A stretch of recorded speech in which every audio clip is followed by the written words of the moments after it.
आप सभी को जय मसीह की। परमेश्वर के नाम से आपको आनंद और शांति मिले। हमारा जो यूट्यूब चैनल है वो मसीह भाई बहनों के लिए है कि हमारा जो जीवन है वो मसीह में कैसा होना चाहिए।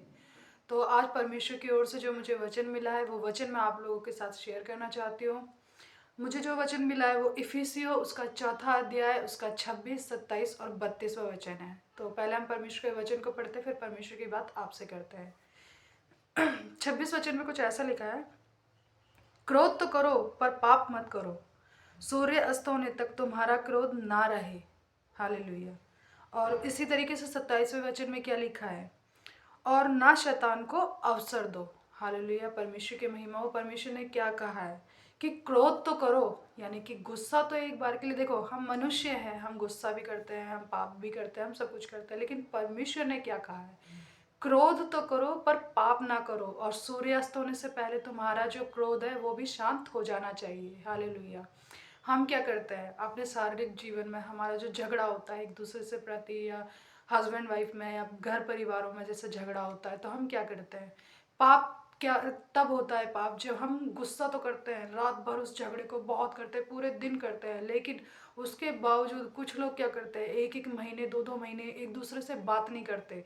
इसका मतलब है हम क्या कर रहे हैं, शैतान को अवसर दे रहे हैं। और परमेश्वर क्या कहता है कि शैतान को अवसर नहीं देना, क्योंकि जब हम एक दूसरे से बात नहीं करेंगे तो मन मुटाव होता है, उसकी वजह से क्या होता है, शैतान हमारे ऊपर हावी होता है और हमारे मन में गलत गलत विचारों को डालता है। इसलिए परमेश्वर क्या कहता है, क्रोध तो करो पर पाप ना करो। गुस्सा आता है, एक दूसरे के गुस्सा निकालो और उस चीज़ को शांत कर दो। ऐसा ना हो कि वो गुस्सा बढ़ के उस शैतान को अवसर दे, ताकि शैतान आपके जीवन में कार्य करने लगे, आपको भड़काने लगे, उकसाने लगे अलग अलग चीज़ों के लिए।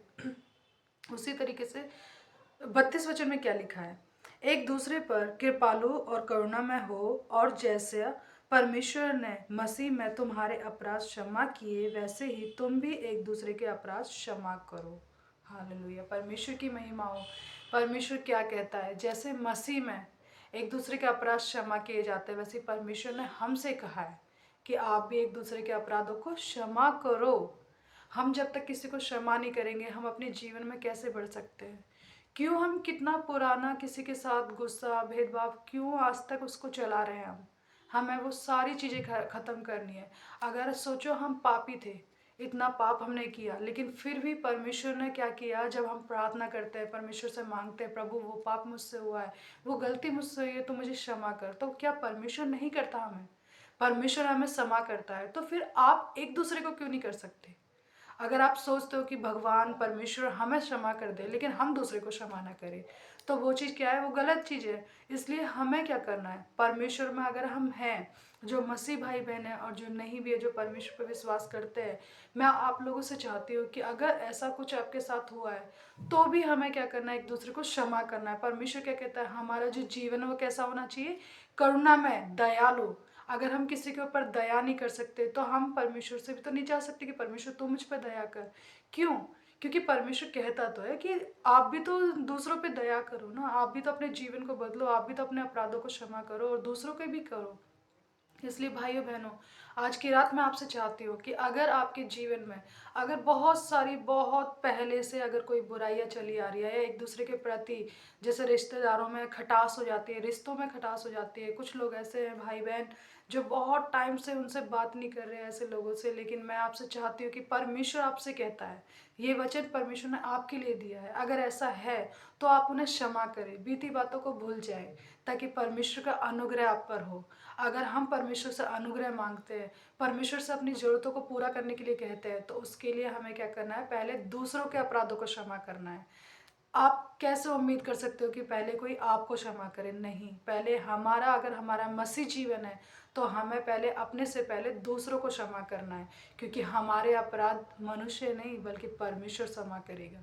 हो सकता है सामने वाला इंसान आपको ना माफ़ करे, लेकिन उसके बावजूद भी आपको उन्हें क्षमा करना है, क्योंकि जो हमारा गुप्त में, जो हमारा परमेश्वर हमें देखता है, वो हमारे जीवन को देखता है और हमारे भावनाओं को, हमारे हृदय को देखता है, क्या इसने सच में दिल से माफ़ किया है। तो भाई और बहनों, चाहे जैसी भी बात हो, आप एक दूसरे को क्षमा करें। आपका जीवन, परमेश्वर ने अपने 32 वचन में क्या लिखा है, आपका जीवन कैसा हो, करुणामय और दयालु। और भाई और बहनों, मैं आपसे चाहती हूँ, परमेश्वर कहता है क्रोध चाहे जैसा भी हो, पर पाप ना करो, सूर्यास्त होने से पहले उसे ख़त्म कर दो।